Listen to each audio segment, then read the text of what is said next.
अस्सलाम वालेकुम। आज आपके साथ शेयर करने लगी हूँ दही बड़ों वाले भल्ला की रेसिपी। इसे बनाना बहुत ही आसान है और ये बिल्कुल भी ऑयल को सोक नहीं करते हैं। काफ़ी टाइम से मुझे कमेंट्स आ रहे थे कि प्लीज़ हमें भल्लों की रेसिपी दीजिए, क्योंकि हम बना कर रखते हैं और 3 से 4 दिनों में ही ये ख़राब हो जाते हैं। इस रेसिपी में मैं सारी टिप्स एंड ट्रिक्स आपके साथ शेयर करूँगी कि जो आपके भल्ले हैं वो बिल्कुल भी ख़राब नहीं होंगे। आप 1 महीने तक के लिए आराम से स्टोर कर सकती हैं और ये बिल्कुल भी ऑयल को सोक नहीं करते हैं। तो चलिए रेसिपी को बनाना स्टार्ट करते हैं। सब्सक्राइब करें ice and spice YouTube channel को, साथ में घंटी का बटन प्रेस करके ऑल पे क्लिक करें और पाएं डेली अपडेट। तो बिस्मिल्लाह करके रेसिपी को बनाना स्टार्ट करते हैं। यहाँ पर मैंने ली है सफ़ेद दाल, जिसे मूंग की दाल भी कहा जाता है। इसे आपने अच्छे से वॉश कर लेना है और वॉश करने के बाद आप इसे कम से कम भी 3 से 4 घंटे के लिए लाजमी भिगो के रखें, और अगर आप चाहें तो ओवरनाइट भी इसे भिगो के रख सकती हैं। मैंने इस दाल को ओवरनाइट भिगो के रख दिया था। अब ये दूसरे दिन मैं आपको दिखा रही हूँ। दाल हमारी अच्छे से गल चुकी है, बहुत ही सॉफ्ट हो जाती है ये अगर आप इसे ओवरनाइट भिगो के रखते हैं तो। अब यहाँ पर पानी आप फेंक दें और जो दाल है इसको एक मिक्सी जार में डाल के, और इसमें मैं डाल रही हूँ 1/3 कप के जितना पानी, या फिर आपको जितना रिक्वायर्ड हो आप उतना डाल सकते हैं। इसको अच्छे से ब्लेंड कर लें, बिल्कुल स्मूथ सा ये पेस्ट आपके पास आना चाहिए। तो ये देखिए मैंने यहाँ पर बहुत ही स्मूथ सा पेस्ट तैयार कर लिया है। अब यहाँ पर इसको आपने विस्क करना है। मैं यहाँ पर हैंड विस्कर का इस्तेमाल कर रही हूँ, आप चाहें तो इलेक्ट्रिक बीटर का भी इस्तेमाल कर सकती हैं।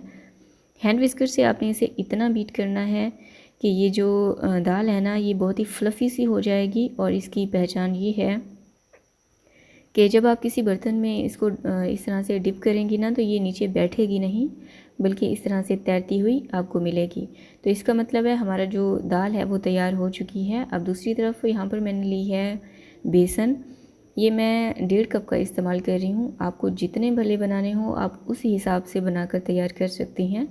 मैं यहाँ पर 1.5 कप मैदे का इस्तेमाल कर रही हूँ। इसको अच्छे से छान लेंगे, क्योंकि छानने से भी इसमें एक तो हवा सी भर जाती है, दूसरा इसमें गुठलियाँ बिल्कुल भी नहीं रहती हैं और हमारी रेसिपी परफेक्ट बनकर तैयार होती है।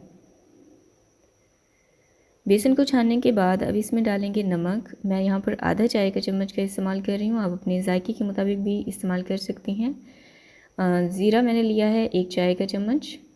बेकिंग पाउडर ये भी 1 चाय का चम्मच।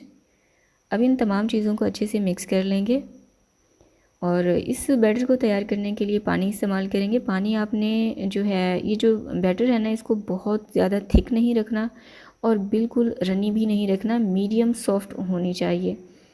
ये देखें इस तरह से, और इसमें किसी भी किस्म की गुठली भी नहीं होनी चाहिए। मैंने इसको अच्छे से मिक्स कर लिया है। अब जो दाल हमने तैयार करके रखी है वो इसमें डाल देंगे और ये देखें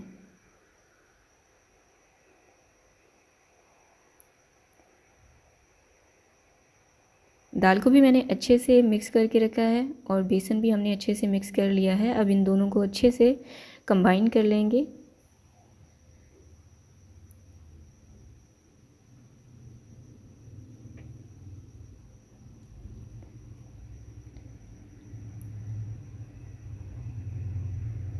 अगर आप चाहते हैं कि आपकी रेसिपी बिल्कुल परफेक्ट बने तो आपने स्टेप बाय स्टेप इस रेसिपी को फॉलो करना है। आपकी अगर आप फर्स्ट टाइम में भी ये भले बना रहे हैं ना तो भी आपकी ये रेसिपी फेल बिल्कुल भी नहीं होगी।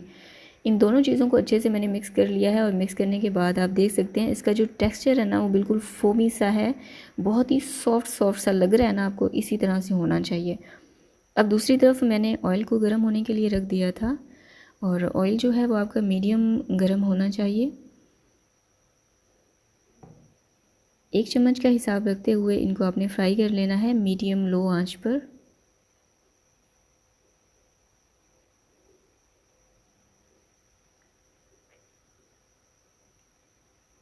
मेक एंड स्टोर में मैं आपसे पहले जो है शवारमा ब्रेड की रेसिपी भी शेयर कर चुकी हूँ। देखना चाहें तो उसका लिंक मैं डिस्क्रिप्शन बॉक्स में दे दूँगी। आप वहाँ पर जाकर उस रेसिपी को देख सकते हैं और रमज़ान के लिए 1 महीने तक के लिए बनाकर स्टोर भी कर सकती हैं। तमाम भल्ले आपने इसी तरह से फ्राई कर लेने हैं। ये देखें माशाल्लाह से बहुत ही परफेक्ट बनकर तैयार हुए हैं, अंदर से जालीदार बनकर तैयार होते हैं और ये ऑयल को बिल्कुल भी सोक नहीं करते हैं। अच्छा अब आपने इसको स्टोर किस तरह से करना है, ये देखें हुए हैं ना बिल्कुल जालीदार बनकर तैयार हुए हैं और ऑयल को भी सोक नहीं किया है। अब आपने इन्हें स्टोर इस तरह से करना है कि ज़िप लॉक बैग लेना है। मैं अपने हिसाब से ले रही हूँ, जितने मुझे एक दिन के लिए चाहिए होंगे उसी हिसाब से मैं यहाँ पर ज़िप लॉक बैग का इस्तेमाल कर रही हूँ। इनको सेव कर लेंगे और सेव करने के लिए आपने इनको फ्रिज में रखना है। फ्रीज़र में नहीं, जो फ्रिज होता है ना नीचे वाला हिस्सा, उसमें आपने इसको रखना है और 1 महीने तक के लिए आराम से आपके ये भल्ले चल जाएंगे। आई होप कि आपको रेसिपी अच्छी लगी होगी। वीडियो को लाइक कर दिया होगा। Thanks for watching. अल्लाह हाफिज़।